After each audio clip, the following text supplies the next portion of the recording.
It was a regular Monday evening at our house, tucked away on the edge of a big city. Kevin and I had fallen into our usual routine. He was relaxing on the couch with a beer after a long day at his auto repair shop, while I, Linda, was focused on my laptop, keeping an eye on the latest index and forex currency trends. Our home, a cozy three-story place we chose for its promise of a bright future, now felt like a battleground as our lives were drifting apart. "So, how's the market today?" Kevin asked casually, but I could sense the tension underneath. This had become normal for us. "Same as always, ups and downs." "Forex is looking good, though," I replied, trying to keep things calm. Kevin scoffed, setting his beer down a bit too forcefully. "Forex again? You know, not everything that shines is gold, Linda." I sighed, closing my laptop, ready for the conversation we'd had too many times. "And not every car that comes into your shop is worth fixing, but you do it anyway because you see the value in it." "Why can't you see the value in what I'm doing?" "Because cars are real, Linda. You can touch them, fix them, sell them. What you're doing throwing our money into the wind, hoping it comes back with more, is just reckless." I felt the anger rise, the same old argument wearing thin. Reckless? It's not reckless, Kevin. It's calculated. There's a difference between gambling and investing. I wish you'd try to understand that. Kevin stood up and started pacing. "Calculated? You call putting our hard-earned money into something as unpredictable as forex currency calculated?" "Yes, I do, because I don't go in blindly. I research, I study trends, I make informed decisions. It's no different from what you do with your shop." "My shop is a sure thing, Linda. People need cars." "My shop is a sure thing. People will always need car repairs. But this forex currency stuff, it's just a phase. What happens when it crashes? Then what?" "Kevin, we could lose money in any investment. Even the shop could face tough times. Nothing is guaranteed, but we've seen good returns on my investments. Doesn't that count for something?" Kevin stopped pacing and ran a hand through his hair in frustration. "It's not just about the money, Linda. It's about security, about not risking everything on a gamble. Why can't we invest more in the shop, expand it? That's a real, solid way to grow our money. And put all our eggs in one basket? What if something happens to the shop, Kevin? Diversification is important. That's basic investing." He shook his head, the gap between us feeling wider than ever. "Diversification, sure, but into something stable, not this digital nonsense." I stood up, feeling the need to defend my choices and my independence. "For someone who runs his own business, you're really closed-minded." "And you're really stubborn," he shot back. "All I'm saying is we could be using that money to build something lasting, something real, not just numbers on a screen." As usual, the conversation was going nowhere. "Let's just agree to disagree, okay? I won't criticize how you run your shop, and you don't criticize my investments." Kevin sighed, the fight draining out of him. "Fine, but just remember, Linda, when all this blows up in your face, don't say I didn't warn you." The tension between Kevin and me wasn't the only strain in our lives. His family dynamics added another layer of stress. Living close to his parents and sister meant we saw them often, and each visit reminded me of how different our views on family and responsibility were. One Friday afternoon, Kevin suggested we visit his parents. The idea alone made my stomach knot. It wasn't his parents I minded, it was Karen, Kevin's sister. Her lifestyle and choices always baffled me. "Come on, Linda, it's been ages since we saw them, and Mom's been asking about you. You know Dad is fighting cancer," Kevin pressed, noticing my hesitation. "Yeah, I bet Karen's missed me too," I muttered, my sarcasm not lost on Kevin. "Look, I know you two don't get along, but can't you just, I don't know, try for me?" He sighed. I agreed, "Fine, but I'm not staying if she starts talking about one of her shopping sprees." When we arrived, Karen was already there, showing off her latest designer bag. The way she acted, like she was better than everyone, immediately annoyed me. "Look at this, just got it yesterday. Isn't it fabulous?" she gushed, barely noticing us. "It's something," I managed to say, holding back my irritation. Kevin's mother, unaware of the tension, welcomed us. "Linda dear, so glad you could make it. You two should visit more often." The afternoon dragged on with Karen taking over the conversation, talking about her latest vacation and shopping adventures. I tried to stay calm, barely speaking, but my patience was running out. "So Linda, still playing with your index and bits?" Karen sneered, her tone full of contempt. "It's called investing, Karen. You should try it sometime, instead of wasting money on things you don't need," I shot back, my annoyance slipping out. Kevin gave me a warning look, but it was too late. Karen scoffed. "Investing? Please, like gambling online is something to brag about. At least when I spend money, I have something to show for it." "Something to show until it goes out of style next season," I retorted, unable to hold back. "That's enough, both of you," Kevin's father cut in, his voice firm. "We're here to enjoy each other's company, not to argue." The rest of the visit passed in uncomfortable silence. As we left, Kevin couldn't hide his frustration. "Linda, why do you have to provoke her? Can't you just let it go for one afternoon?" "Me, provoke her? She's the one who started it with her snide remarks. I'm just not going to sit there and take it, Kevin. Sometimes I wish you'd try a little harder for the sake of peace." "Try harder, Kevin. I'm not the one splurging on luxuries and flaunting them in everyone's face. Why doesn't anyone tell her to stop acting like a spoiled brat?" "Because she's family, Linda. We look out for each other, even if we don't always agree with what they're doing." "That's the thing, Kevin. Looking out for each other is one thing, but enabling bad behavior is another. There's a difference, and it's about time someone pointed it out to her." Kevin sighed, the weariness clear in his voice. I know, but what can we do? She's set in her ways, and Mom and Dad aren't going to change how they treat her. It's not just about Karen, Kevin. It's about us too. How are we supposed to plan for our future when there's always going to be this financial black hole in your family?" "We'll figure it out, Linda. We always do." The news hit us hard and fast. Kevin's dad, Mr. Thomas, had lost his battle with cancer. One moment we were talking about treatment options, and the next, we were mourning. Amid the shock and grief, Karen took charge of the funeral arrangements. It wasn't long before she dropped a bombshell. Sitting in our living room, Kevin looked like a storm cloud had settled over him. "Linda, Karen says the funeral is going to cost $90,000. She expects us to cover half." I almost choked on my tea. $90,000? Kevin, that's crazy.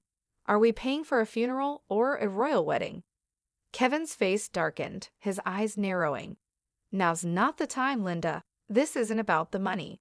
It's about giving my dad the send-off he deserves. $90,000? There has to be a mistake. That's just too much." Kevin's voice rose, and I could see the vein in his forehead pulsing. "My dad just died, Linda, and here you are, arguing over money. What's wrong with you?" I flinched at his harshness. "I'm not arguing, Kevin. I'm just shocked. We've never even spent that kind of money on our own house." Kevin stood up abruptly, his chair scraping the floor. "You know what? I don't need this. I don't need you telling me what's too much for my father's funeral. If you can't look past your spreadsheets for once, maybe you should just stay out of it." His words hurt, but I swallowed my response. This was grief talking, not my Kevin. "I'm sorry, Kevin. I'll transfer the $50,000 to Karen. It's just, this is a lot to take in." Kevin paced the room, his hands buried in his hair, a gesture of frustration I knew all too well. "Yeah, well, it's not just about the money, Linda. It's about doing right by him. And if that means paying whatever it costs, then so be it."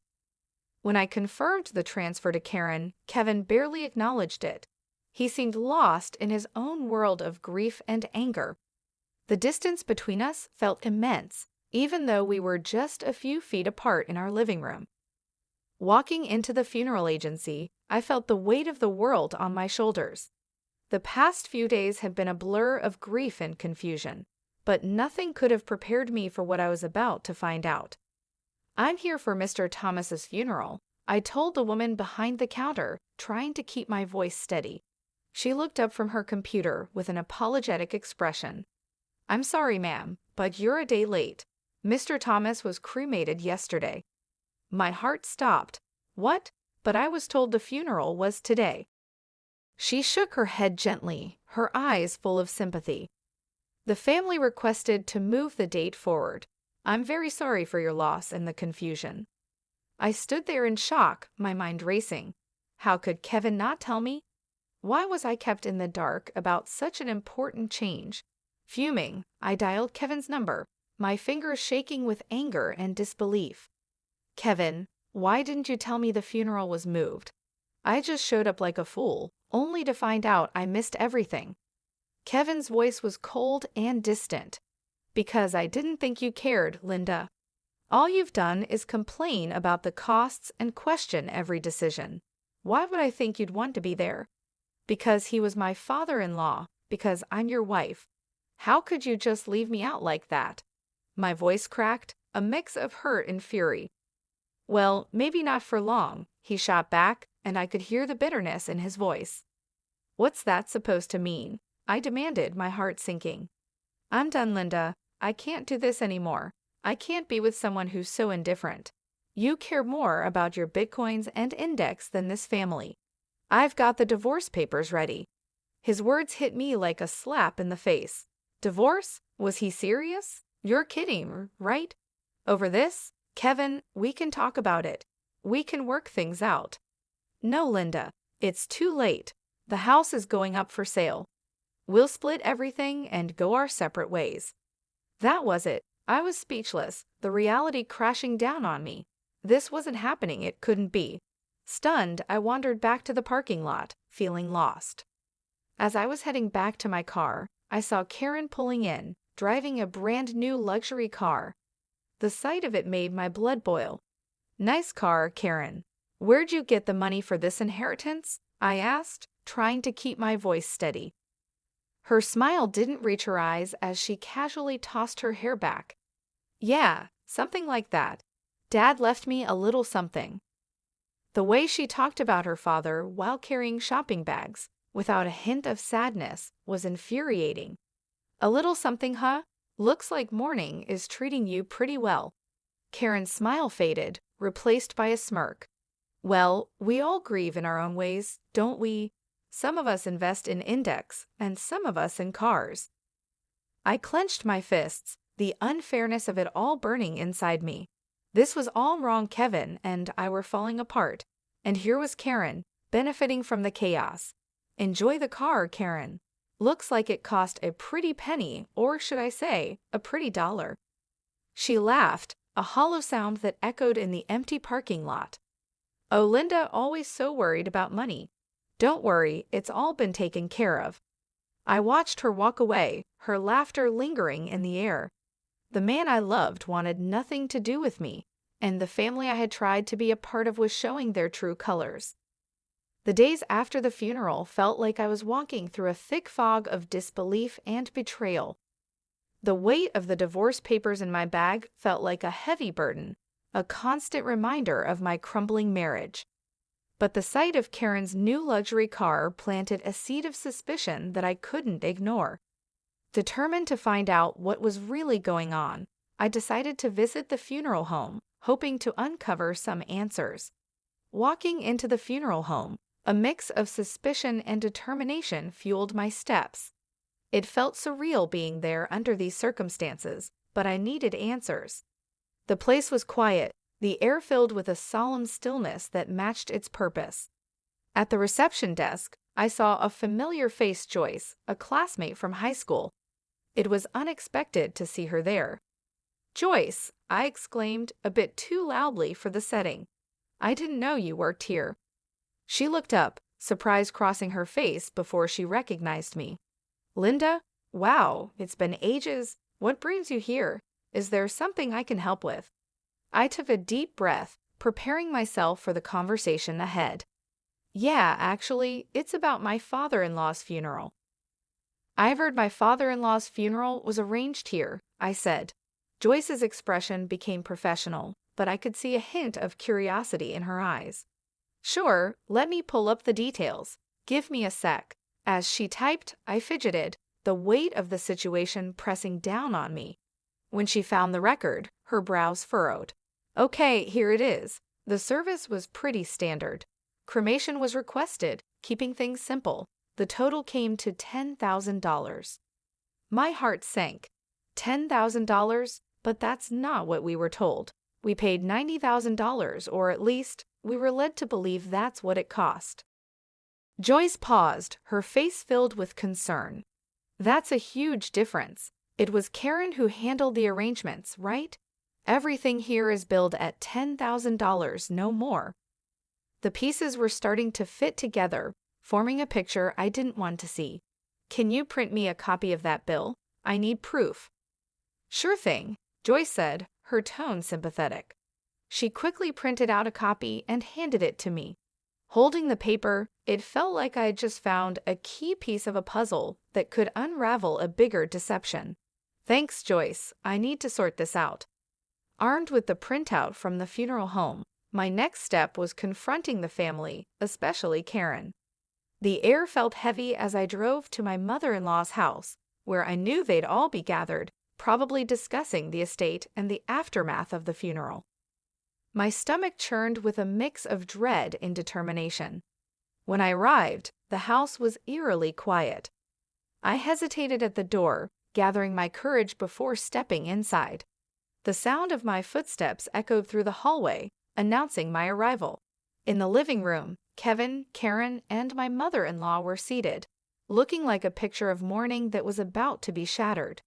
My mother-in-law, her eyes shadowed with grief, broke the silence first. Dear, we missed you yesterday at the funeral. We thought you'd be there. Taking a deep breath, I replied, I was told it was today. I'm so sorry for your loss. My voice was steady despite the storm of emotions inside me. I then turned to Kevin. Can we talk in private? I hope to spare his mother any more distress. Kevin's response cut through the room. No secrets here. You're not part of this family anymore, remember? His words stung, but I pushed on, pulling out the bill from the funeral home. Then explain this to me. The funeral cost $10,000, not the $90,000 Karen claimed. Where did the rest go? Kevin looked genuinely shocked, turning to Karen with a bewildered expression. What's this about? Karen squirmed under our gazes. I needed the money, Karen finally admitted, her voice small. Her confession hung in the air, heavy with tension. Kevin's mom, overhearing, added, Your father saved for his own funeral. I even gave Karen $15,000 more to cover everything. I did the math out loud, feeling the tension rise. $100,000 in total, and only $10,000 spent. Karen, where's the rest? Flustered, Karen admitted to spending the money on a new car for herself, her eyes avoiding mine. I expected Kevin to explode, but instead, he gently told Karen, You shouldn't have done that. Be more careful next time. His response shocked me. Careful? She committed fraud, Kevin, and you're okay with that? Kevin's justification left me stunned. You wouldn't understand. You've got no family. You don't get what it means to stick together. That was the last straw. In front of everyone, I signed the divorce papers with a flourish. Karen, you owe me $50,000. Pay up, or I'm going to the police. Kevin's protests followed me as I walked out, but I didn't look back. I had seen and heard enough. The betrayal was complete, and so was my resolve. As I walked away, the finality of my decision settled in. There was no going back, only forward, away from the lies and deceit that had tainted what I once considered family. Packing up my life into boxes felt surreal, like I was watching someone else's story unfold. The for sale sign outside the house was a stark reminder of how final everything was. By afternoon, I was settling into a small apartment that felt more like a fresh start than a downgrade. That evening, as I was sorting through the remnants of my past life, my phone rang. Kevin's name flashed on the screen, a name I no longer felt any attachment to. I answered, curiosity overtaking my resentment. "Linda, you need to back off from Karen." Kevin's voice came through, harsher than usual. "Back off?" I laughed, cold and sharp. "Not a chance, Kevin. She took from me, and I want it back. Your sister is a thief." Kevin was silent for a moment. "She's family. You wouldn't understand." "Family?" I scoffed. "That ship has sailed, Kevin. As far as I'm concerned, you and your sister are just people I used to know." He tried to argue, but I cut him off. "Save it. Karen has 3 weeks to return my money, or I'm pressing charges.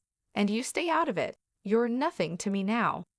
Hanging up, I felt a mix of sadness and liberation. The man I once loved was now just a memory. The man I once loved had become just another obstacle in my path to reclaiming my life. 3 weeks later, a knock at my door signaled the return of my $50,000. Karen stood there, her posture defiant, a smirk on her lips. "Here's your money," she spat, thrusting the envelope into my hands. "Happy now, you money-grubbing witch." I took the envelope, my gaze steady. "It's not about the money, Karen," I called out. "It's about principle, about not letting you walk all over people." She laughed, hollow and bitter. "Whatever helps you sleep at night." As she turned to leave, I called out, "Just remember, Karen, karma's real. What goes around comes around." Closing the door, I leaned against it, the envelope heavy in my hand. The money was a small victory, but the real win was standing up for myself, refusing to be a victim of their greed and lies. Life had found a new rhythm, calmer, more predictable when, out of the blue, my phone rang. The number on the screen was one I hadn't seen in a while. It was Kevin, a voice from a past I had neatly put away. "Hey, I need a favor. A big one." Kevin's voice sounded more worn than I remembered. I paused, the suddenness of the call catching me off guard. "A favor? Kevin, we're past favors, don't you think?" "It's Karen. She's in deep this time. Debt's up to her eyeballs, and the wolves are at the door. We've sold everything, the house, the shop, it's still not enough." His words took a moment to sink in. "And you're calling me? Why? I'm not part of the circus anymore, Kevin." He sighed, the sound of desperation clear. "Come on, don't be like that. You got out, made it big with your trading. Can't you spare something for old time's sake?" I couldn't believe what I was hearing. After everything, he still saw me as a lifeline for their mess. Spare something for her, after she nearly ruined us with her lies? You've got some nerve, Kevin. "It's not just for her, it's for all of us. You wouldn't be where you are without me, don't forget that," he countered, his voice edged with bitterness. A short, sharp laugh escaped me. "Where I am is despite you, not because of you. You think I owe you. That's rich." There was silence on the line, heavy and uncomfortable. "So that's it then? You're going to turn your back on us?" he asked. "Us? There's no us, Kevin. There hasn't been for a long time. And as for turning my back, I think you've got me confused with someone who still cares." Hanging up, I felt a mix of emotions, anger, yes, but also relief. That chapter of my life was truly closed now.